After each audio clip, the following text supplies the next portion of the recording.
নমস্কার বন্ধুরা, আবার চলে আসলাম রিউজ আর একটা আইডিয়া নিয়ে। এই নাইটিটা দিয়ে আমি একটা প্লাজো প্যান্ট বানিয়েছি, যার একটা শর্ট রিলসের আগেই পোস্ট করা ছিল। আমার এক ফ্রেন্ডের রিকোয়েস্টে আমি এটা আবার রিপোস্ট করছি একটু বটলি।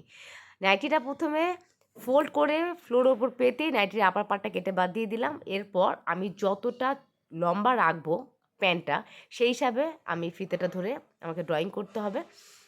যতটা আমি লম্বা রাখছি, আমি যেমন এখানে 38 ইঞ্চি লম্বা রাখছি। এরপর নাইটির খোলা যে দিকটা রয়েছে সেই দিকে ফিতেটা 2 ইঞ্চি হিসাবে ধরলাম। এই যে এটা 2 ইঞ্চি হিসাবে ধরা, 2 ইঞ্চিতে ধরে 14 ইঞ্চি আমি একটা দাগ দিলাম। এক্ষেত্রে বলে রাখি, আমি আমার মাপ অনুসারে এটা তৈরি করছি। যে যেমন হাইট, যেমন তার ফিগার, সেই হিসাবে অবশ্য সবসময় কাটিংটা করতে হয়। আর 2 ইঞ্চিতে আমি ওপর দিকে একটা দাগ দিলাম, এখানে ইলাস্টিকটা লাগাবো তার জন্যে। আচ্ছা, এক্ষেত্রে বলি যে 14 ইঞ্চিতে যে আমি ড্রয়িংটা করছি, এখানে কিন্তু রাউন্ডলি ড্রয়িংটা করতে হবে। এই যে 14 ইঞ্চি, এই ড্রয়িংটা আমাকে রাউন্ডলি করতে হবে। 14 ইঞ্চিতে যে আমি ড্রয়িংটা করেছি, সেখানে ফিতেটা ধরে কাপড়ে একদম লোয়ার পার্ট, যেখানে প্যান্টের যে ঘেরটা হবে, সেখানে 11 ইঞ্চিতে আমি একটা দাগ দিলাম। আমি এখানে 11 ইঞ্চি ঘেরটা রাখবো, তাই আমি 11 ইঞ্চির দাগ দিয়েছি। যে যেমন ঘের রাখবে সে সেইভাবে দাগটা দেবে। আচ্ছা, ড্রয়িং করা কমপ্লিট, এবার আমার কাটিং করা পালা। কাটিং করার আগে কাপড়টা একটু ভালোভাবে খুলে নিতে হবে, যাতে কোথাও করতে কুঁচকে না থাকে। কুঁচকে থাকলে স্টিচ করার পরে দেখতে খুব বাজে লাগে, তাই আগেই সেটা ঠিক করে নিতে হবে, একটু আয়রন করে নিতে হবে কাপড়টা। যাই হোক, এরপর কাপড়টা কাটিং করা পালা। 2 ইঞ্চি চওড়াতে যে আমি দাগটা দিয়েছিলাম, সেইভাবে আমি কাটিংটা করব। 14 ইঞ্চিতে যেখানে আমি রাউন্ডলি ড্রয়িংটা করেছি, সেখানে গিয়ে আমি শেষ করব এই কাটিংটা। 14 ইঞ্চিতে এই যে আমি হালকা একটু রাউন্ডলি কেটে নিলাম। যেখানে কাটিংটা শেষ করলাম, সেখান থেকে আবার পরে কাটিংটা স্টার্ট হবে। এখান থেকে কাটিংটা আমি স্টার্ট করছি আর শেষ করব 11 ইঞ্চিতে যে ড্রয়িংটা করেছি, একদম লোয়ার পার্টে, প্যান্টের যে লোয়ার পার্টটা হবে ঘেরে, সেখানে গিয়ে আমি কাটিংটা কমপ্লিট করব।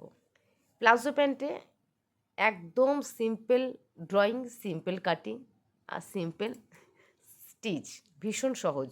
কেউ যদি তোমরা বানাতে চাও, অবশ্যই তোমরা বানাতে পারো। কাটিং করা কমপ্লিট, এরপর আমার এই কাপড় টুকরোটা ওপেন করার পালা। একটার পর একটা কাপড় টুকরো আমাকে পেতে নিতে হবে।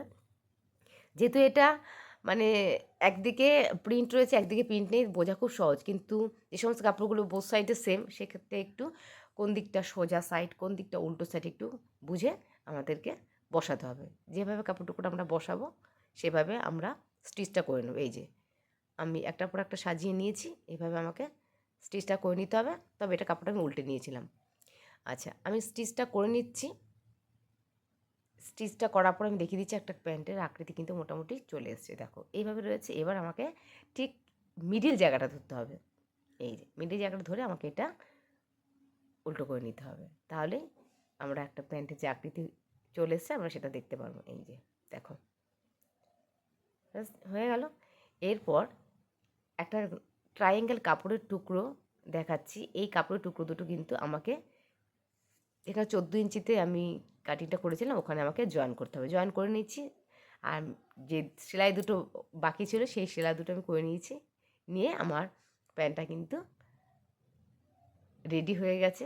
এটা হচ্ছে এই প্লাজো প্যান্টটা, যেটা আমি রেডি করে নিয়েছি। দেখো, প্যান্টটা সম্পূর্ণ রেডি হয়ে গেছে, তৈরি হয়ে গেছে আমার প্লাজো প্যান্ট। আমি এটা একটু তোমাদেরকে পরে দেখিয়েও দিচ্ছি কেমন হয়েছে বানানো। চলো, এটা হচ্ছে সেই প্যান্টটা, যেটা আমি তৈরি করে পরে দেখেও নিলাম, তোমাদেরকেও দেখিয়ে দিলাম। চলো, টাটা।